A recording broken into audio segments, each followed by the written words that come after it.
JM Piang at mga housemates nag-rehearsal sa Araneta, Jar Piang bumawi sa mga fans.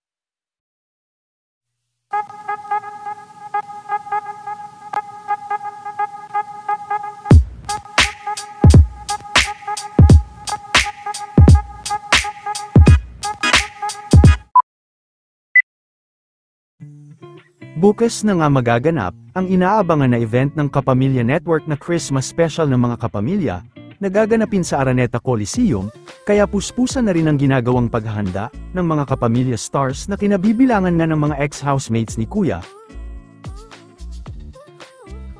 Nagkaroon na rin ng rehearsal ang mga ito ngayon sa Smart Araneta bilang paghahanda. Spotted sa rehearsal sina JM at Piang at iba pa nilang housemates, samantala hindi naman magpapatalo ang mga Jar Piang dahil masaya rin nilang ibinahagi ang naging pagpunta nila Jaren at Piang sa kanila kanina. Ito ay bago mag-rehearse ang dalawa. Naghanda rin sila ng mga pagkain at regalo para sa dalawa.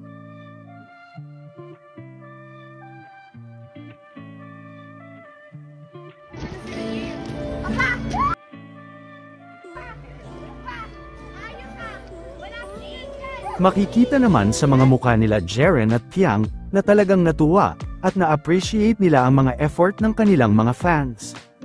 Pinuntahan at nilapitan nga nila ang bus at nagpa-picture din ang mga ito.